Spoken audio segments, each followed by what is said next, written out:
ఏంట్రా విషయం? నాకు పోస్టింగ్ ఆర్డర్ వచ్చింది. అలాగా? మన ఊళ్ళోనే నన్ను ఎస్ఐగా అపాయింట్ చేశారు. చాలా సంతోషంరా.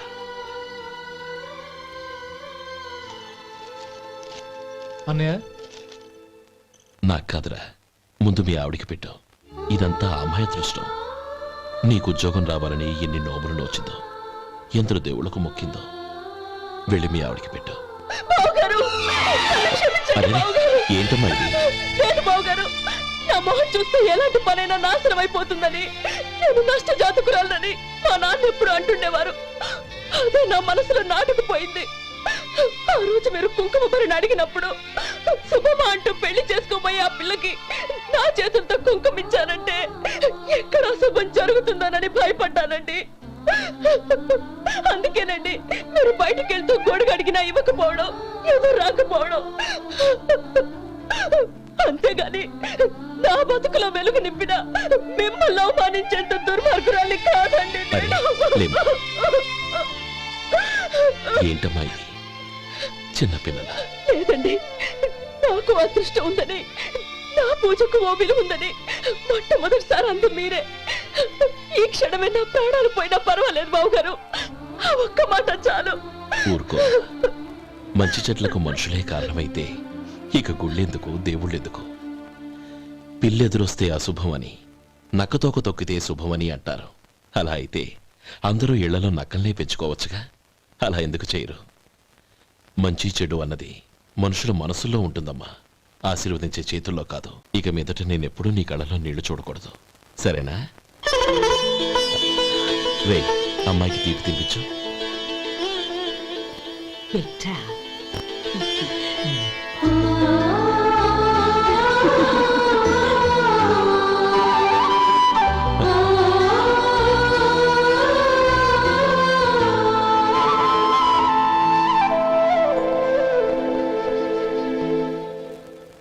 మధు, చిన్నప్పుడు నేను ఒక్కడనే కష్టపడుతున్నానని, నాకు సాయంగా ఉండాలని చదువు అవ్వలేదన్న వంకతో చదువు మానేశావు. ఇప్పుడు నీ తమ్ముళ్ళిద్దరూ అభివృద్ధిలోకి వచ్చారు. మరుదులిద్దరికీ మంచి ఉద్యోగాలు వచ్చాయి. తన భర్త మాత్రం అలాగే ఉన్నాడని నీ భార్య బాధపడదు. చూడు మధు, చదువుకున్నోళ్లే వృద్ధిలోకి రావాలని ఏమీ లేదు. కృషి పట్టుదల ఉంటే ఎవరైనా ఏదైనా సాధించవచ్చు. నీకు తెలివితేటలున్నాయి. నువ్వు తలుచుకుంటే కానిదంటూ ఏదీ లేదు. పైగా నీకు సాయిగా మేమందరం ఉన్నాం.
రా బాబు రా. నమస్కారం అండి. వచ్చే వారి నుంచి 100 పచ్చడి బాటిళ్లు, 100 మసాలా ప్యాకెట్లు ఎక్కువేయండి. అలాగేనండి. మార్కెట్లో మీ ప్రోడక్ట్స్ కి మంచి పేరు వచ్చింది. చాలా సంతోషం అండి. వస్తానండి. Best of luck.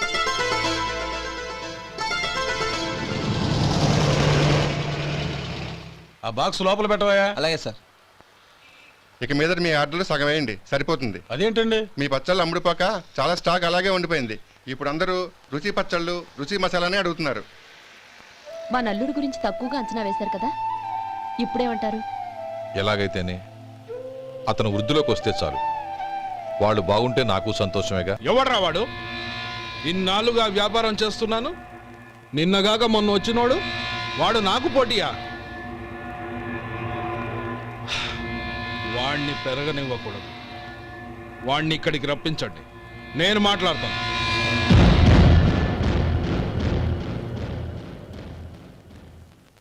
నమస్కారం అండి. హ్మ్. రమ్మన్నారంట. నీ పచ్చళ్ళ కంపెనీ మూసేయాలి. నీకెంత కావాలి? 5 లక్షలు ఇస్తాను, చాలా?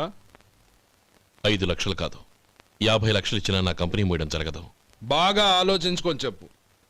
ఈ వ్యాపారంలో పుట్టి పెరిగినోణ్ణి, నాతో పోటీ పడకు. నా చేతి కింద 6,000 మంది పనిచేస్తున్నారు. ఆంధ్ర మొత్తం నాకు బ్రాంచులు ఉన్నాయి. నేనే మార్కెటింగ్ చేయలేకపోతున్నాను. ఆఫ్టర్ ఆల్ ఒక కుటీర పరిశ్రమలా పెట్టుకొని నువ్వెలా మార్కెటింగ్ చేయగలవు? 6,000 మంది వర్కర్స్ని పెట్టుకుని ఆంధ్ర మొత్తం బ్రాంచీలున్న మీరే నా కంపెనీ చూసి భయపడుతున్నారంటే నా సరుకులో నాణ్యత ఉందనేగా. ఆ నాణ్యత ఉన్నంత వరకు నాకెవరూ పోటీ కాదు. ఈ ప్రపంచంలో నేను ఎక్కడైనా మార్కెట్ చేయగలను. వస్తాను.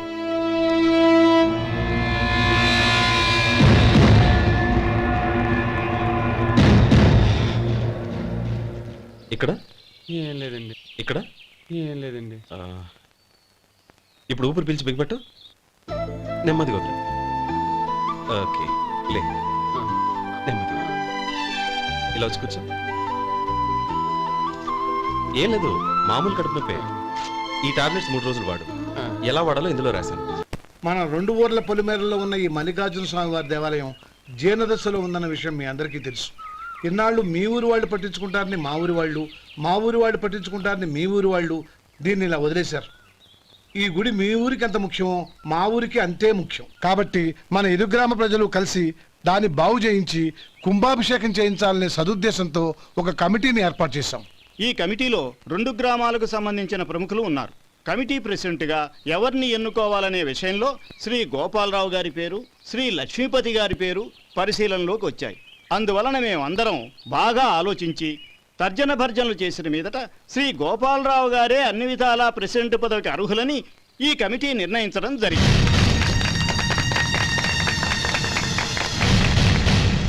అంచేత ఈ ఉభయ గ్రామ ప్రజలు శ్రీ గోపాలరావు గారికి ఉదారంగా విరాళాలు అందజేసి ఈ శుభకార్యాన్ని జయప్రదం చేయవలసిందిగా కోరుతున్నాం.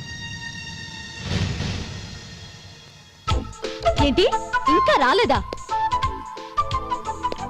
ఏంటయ్యా, టైం 10 అవుతోంది. బోర్డు మీద 10 గంటలను రాసింది. మీ డాక్టర్ ఇంకా రాలేదు. అసలు మీ డాక్టర్ కి టైం సెన్స్, పంక్చువాలిటీ ఏమైనా ఉన్నాయా? ఇంతకీ మీరెవరండి? నేను డాక్టర్ అమ్మని. ఓహో, మీరు డాక్టరేనా? డాక్టర్ అంటే డాక్టర్ని కాదయ్యా, డాక్టర్ని చేసుకోబోయేదానని అర్థం. ఓహో, అవును, నువ్వెవరు? నేను ఇక్కడ టోకన్ ఇస్తూ ఉంటానులేండి. తప్పుకో, తప్పుకోవయ్యా. అవును, మీ డాక్టర్ కి ఎవరో అన్నయ్య ఉన్నాడంట కదా, ఎలాంటోడు? ఎలాంటోడంటే అదేనయ్యా, చాలా కోపిస్తని విన్నాను. ఎందుకని అడుగుతున్నారు? ఎందుకంటావేంటయ్యా? ఆ అన్నయ్య మాట వినగానే మీ డాక్టర్ గడగడా ఉణిగిపోతాడు. అసలు డాక్టర్ చదివే తమ్ముణ్ణి అలా భయపెట్టచ్చా? తప్పు కదా? తప్పేనండి. కాని కాని నాకు మీ డాక్టర్కి పెళ్ళవని ఆ అన్నయ్య సంగతి అప్పుడు చెప్తాను. ఏం చేస్తారండి? ఏం చేస్తానా, సంవత్సరం తిరగకుండానే కవల పిల్లల్ని కని వాళ్ళ అన్నయ్య చేతిలో పెడతాను. వాళ్ళకి 5 సంవత్సరాలు వచ్చేసరికి ఆయన్ని బాగా మొట్టికెళ్ళేస్తారు. అలా నా కసి తెచ్చుకుంటాను. ఈ డాక్టర్ ఎప్పుడు వస్తాడో ఏంటో. అది సర్లే కానీ నువ్వు పని చేయి. మీ డాక్టర్ రాగానే నేను వచ్చి వెళ్ళానని చెప్పు. నేను అంటే ఓ, నా పేరు చెప్పలేదు కదా, నందిని. ఏం చెప్తావు? అదేనండి, నందిని గారు వచ్చి వెళ్ళారు అని చెప్తాను. గుడ్, పైకొస్తావు.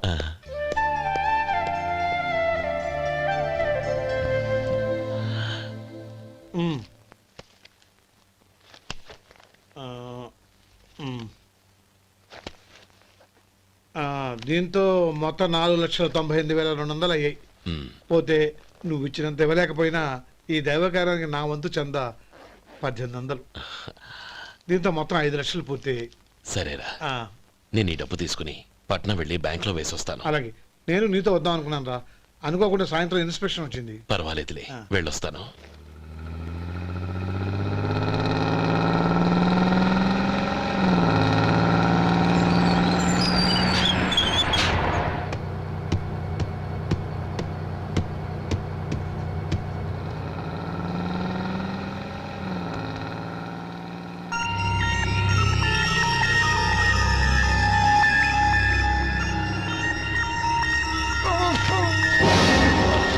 అయ్యో మూర్ఛ మూర్ఛ బసాపండి బసాపండి. ఇదిగోండి తాళం చేతులు గుర్తి. ఈ తాళం అతని చేతిలో పెట్టండి. వీటి వల్ల ప్రయోజనం లేదు. నాలుగు ఖర్చుకోకుండా పళ్ళ మధ్య పెట్టడానికి గట్టిగా ఏదైనా ఉంటే ఇవ్వండి. ఇదిగో ఇది చూడండి.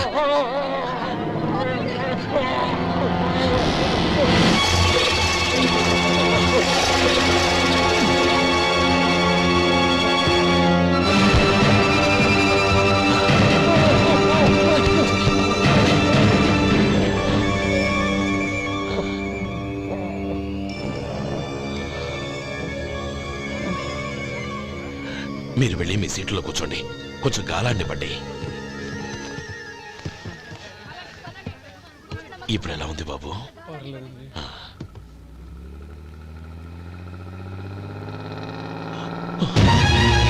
అయ్యో, నా బ్యాగ్ ఎవరైనా చూసారా? అందులో 5 లక్షలు ఉన్నాయి. నా బ్యాగ్ వెంటనే బస్తాపండి. ఎవరిని కింద దిగవద్దు. అందరినీ చెక్ చేయండి. నా అంచనా తప్పు కాలేదు. వాడి మంచితనమే వాడిని దెబ్బకొట్టింది. మన వాళ్ళని పంపించి గుడి తాలూకు డబ్బు కొట్టేశాడని పోలీస్ కంప్లైంట్ ఇవ్వండి. ఇప్పుడు ఆ స్టేషన్లో ఎస్ఐ వాడి తమ్ముడే. వాడే వెళ్ళి వాడి అన్నయ్యని అరెస్ట్ చేసి వీధుల్లో నడిపించుకు తీసుకురావాలి. అది నేను కళ్ళారా చూడాలి, మనసారా సంతోషించాలి. అయ్యా గోపాలం గారు, గోపాలం గారు, మీరు దేవస్థానం సొమ్ము దొంగిలించారని ఎవరో పోలీస్ కంప్లైంట్ ఇచ్చారంట. మిమ్మల్ని అరెస్ట్ చేయడానికి మీ తమ్ముడు గారు వస్తున్నారు.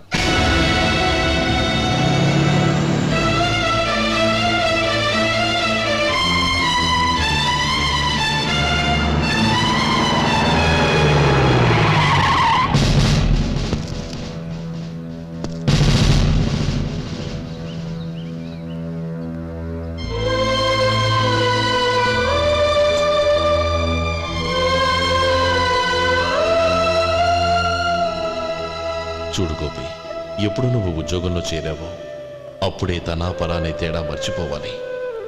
నేరం చేసిన వాడు నీ తమ్ముడైనా అన్నైనా సరే శిక్షించాల్సిన బాధ్యత నీది. అదే నువ్వు నీ ఉద్యోగానికి ఇచ్చే గౌరవం.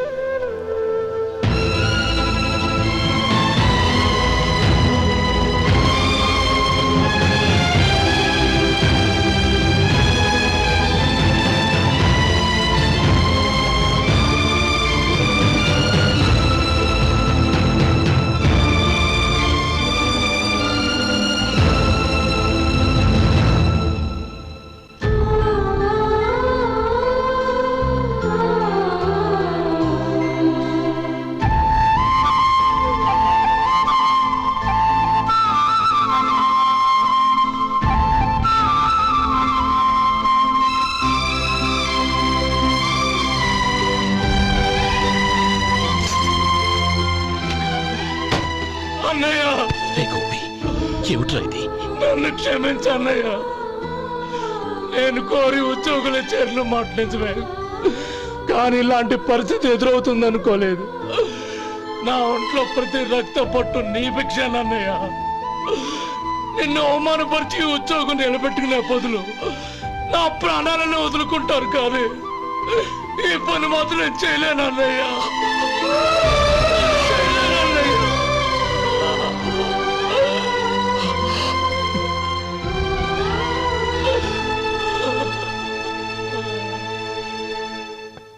ఏరా, ఇన్నేళ్లు కష్టపడి సంపాదించిన ఉద్యోగానికి రాజీనామా చేస్తావా? కనీసం నీ పెళ్ళాం ఏమనుకుంటుందోనని ఆలోచించావా? ఇందులో అనుకోవడానికి ఏముంది మామగారు? ఎండనక వాననక కష్టపడి ఓ తండ్రి కంటే ఎక్కువగా ఈయన్ని పెంచి పెద్ద చేశారు బావగారు.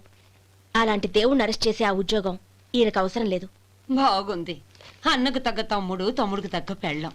సరే, మీ ఇష్టం. నానమ్మ, అన్నయ్యడి. నమస్కారం అండి. ఓ నువ్వా? రా కూర్చో. పర్వాలేదండి. ఏంటి ఇలా వచ్చావు? ఆ రోజు నా కంపెనీని మూసేయమన్నారు. ఇప్పుడు నేను మూసేయడానికి సిద్ధంగా ఉన్నాను. దానికి ప్రతిఫలంగా నాకు 5 లక్షలు కావాలి.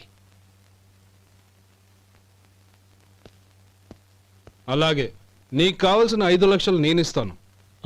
చాలా థ్యాంక్స్ అండి. కానీ మీరు మీ కంపెనీని మూసేయక్కర్లేదు. సార్, అవును మిస్టర్ మధు, మీ అన్నగారికి జరిగిన అన్యాయం గురించి తెలుసుకున్నాను. మీ కుటుంబం గురించి కూడా విన్నాను. సహజంగా అందరూ ఐకమత్యానికి ఉదాహరణ రామలక్ష్మణులు అంటారు. కానీ ఆ రామలక్ష్మణులు ఎలా ఉంటారనేది పుస్తకాల్లో చదవడం తప్ప ఎవ్వరూ చూడలేదు. మీ అన్నదమ్ములను చూస్తే ఆ రామలక్ష్మణులు ఇలాగే ఉండేవారేమో అనిపిస్తుంది. అలాంటి కుటుంబానికి ఇలాంటి ఇబ్బంది రావడం నిజంగా దురదృష్టం. రామునికి హనుమంతుల్లా కాకపోయినా ఏదో ఉడతా భక్తిగా నా వల్ల వీలైన సహాయం ఈ 5 లక్షలు తీసుకో. మీ కంపెనీ పేరు మీదే అన్ని సరుకులు తయారు చేయండి. నేను వాటిని ప్రపంచమంతా మార్కెటింగ్ చేస్తాను. సార్, మీ రుణం ఉంచుకోను. తొందరలోనే తీర్చేస్తాను. స్నేహితుల మధ్య రుణాలేంటి మధు? We are friends.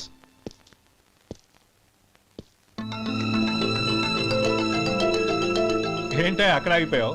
రా. నువ్వు మీ అన్నయ్యని అరెస్ట్ చేయడానికి అట్టెళ్ళావు, ఆయన లొంగిపోవడానికి ఇటు వచ్చారు. అవును, యూనిఫామ్ చేత్తో పట్టుకొచ్చావేంటి? సార్, నేను రే, ఈ మాత్రం దానికే బెదిరిపోయి ఉద్యోగం వదులుకుంటావా? నువ్వు ఇలాంటివి ఎన్నో సమర్థవంతంగా ఎదుర్కోవాలి. నిన్ను నేను ఎస్పీగా చూడాలి. అది కాదన్నయ్య. ఇంకేం మాట్లాడకు. ఇన్స్పెక్టర్ గారు, నన్ను లాకప్లో పెట్టండి. ఆగండి సార్, ఆ డబ్బు ఎక్కడికి పోలేదు. నేనే తీసి జాగ్రత్త చేశాను. ఈ విషయం అన్నయ్యకి తెలియక బ్యాగులో డబ్బు కనబడకపోవడంతో అది పోయిందనుకున్నాడు. నేను పట్నం నుంచి వచ్చేసరికి జరిగిన గొడవంతా తెలిసిందే. రే మధు, జరిగిన దానికి నన్ను క్షమించనయ్యా. ఇంటికి వెళ్ళాక అన్ని వివరంగా చెప్తాను. సార్, ఇదిగోండి 5 లక్షలు. ఇది కమిటీ వాళ్ళకి అప్పగించి ఈ కేసు కొట్టేయండి సార్. భలే వాడివయ్యా, తీసినప్పుడు ఒక మాట ఆయనతో చెప్పుండొచ్చుగా. అనవసరంగా పెద్ద ఆయన స్టేషన్ వరకు రప్పించావు. Sorry sir. అన్నయ్య, మీరింటికి వెళ్ళండి. నేను లెక్క అప్ప చెప్పేసి వస్తానండి. అలాగే. ఎలా దెబ్బ కొట్టాలన్నా కుదరటం లేదు. అయినా వీళ్ళకు ఉన్న పళ్ళంగా 5 లక్షలు ఎలా వచ్చాయి? అదే బావా, నాకు అర్థం కావటం లేదు. నీకు అర్థమైతే ఆశ్చర్యపడాలి కానీ అర్థం కాకపోతే ఆశ్చర్యమేముంది? Useless fellow.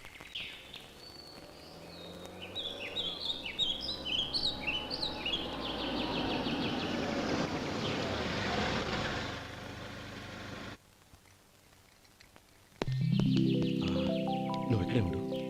అన్నయ్య మూడు ఎలా ఉందో చూసి నేను లోపలికి తీసుకెళ్తాను. ఓకే? అలాగే.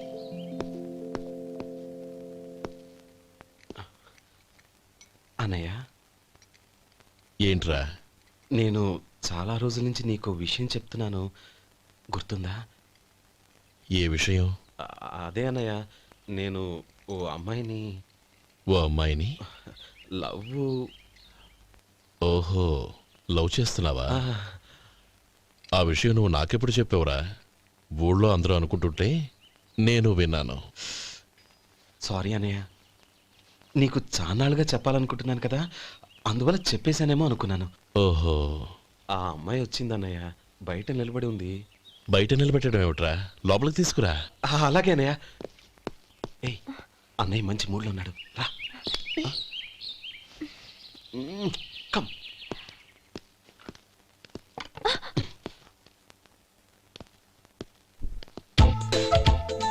ఎందుకంటావేంటయ్యా? ఆ అన్నయ్య మాట వినగానే మీ డాక్టర్ గడగడ వణికిపోతాడు. అసలు డాక్టర్ చదివే తమ్ముడిని అలా భయపెట్టచ్చా? తప్పు కదా? తప్పేనండి. నమస్కారం. అదేంట్రా, మనిషో పక్కనుంటే నమస్కారం ఇంకో పక్కన ఉంది? అది మర్యాద అన్నయ్య, మర్యాద.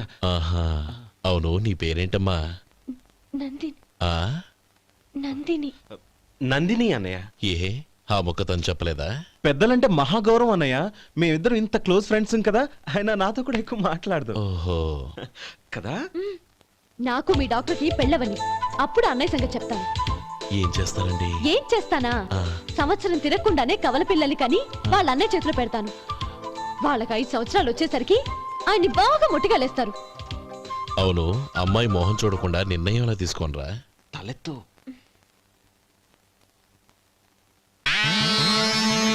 ఏం చెప్తా? అదేనండి, నందిని గారు వచ్చి వెళ్ళారని చెప్తాను. గుడ్, ఆ. పైకి వస్తావు. ఈయన మీ అన్నయ్య? అవును. నందిని, ఏమైంది? ఎందుకు ఏడుస్తున్నావు? ఈయన మీ అన్నయ్యని తెలియక తెలియక హాస్పిటల్ దగ్గర మర్యాద లేకుండా దురుసుగా మాట్లాడాను. ఆయన ఈ పెళ్లి ఒప్పుకోరు. ఊరుకో. అలాంటి చిన్న చిన్న విషయాల్ని మా అన్నయ్య పట్టించుకోడు. అయినా నేను కన్విన్స్ చేస్తాను కదా. ఆయనకంత అవమానం జరిగాక ఎందుకు కన్విన్స్ అవుతారు? అవ్వరు. చూడు, నువ్వు వేరే పెళ్లి చేసుకొని నీకు పుట్టబోయే బిడ్డకు నా పేరు పెట్టుకో. ఏంటా మాటలు? నేనే నుయ్యగుయ్య చూసుకుంటాను. అదిగో ఆ చూపు చూడు, ఆ చూపు ఒకలా ఉంది. నందిని, ఖచ్చితంగా ఆయన ఆగు. పెళ్లికి ఒప్పుకోరు. నందిని, నా మాట విను ప్లీజ్. నందిని, ఆగు. రే శేఖర్, ఆ అమ్మాయి చెప్పింది నిజమే. తనని ఎప్పుడైతే హాస్పిటల్ దగ్గర చూశానో అప్పుడే నేను నిర్ణయానికి వచ్చేసాను. విన్నావా? నేను చెప్పానుగా, ఆయన ఆల్రెడీ ఓ నిర్ణయానికి వచ్చేసారట. ఇక నేను వెళ్తాను. అలాగే వెళ్ళు. వెళ్ళి ఈసారి వచ్చేటప్పుడు మీ అమ్మా నాన్నల్ని తీసుకురా. ముహూర్తాలు ఎప్పుడు పెట్టుకోవాలో నిర్ణయించుకుంటాం. అర్థం కాలేదా? నువ్వే మా వాడికి సరైన జోడి. అదే నేను తీసుకున్న నిర్ణయం. థ్యాంక్ యూ బావగారు, నన్ను ఆశీర్వదించండి. లేమా, శీఘ్రమేవ కళ్యాణ ప్రాప్తిరస్తు.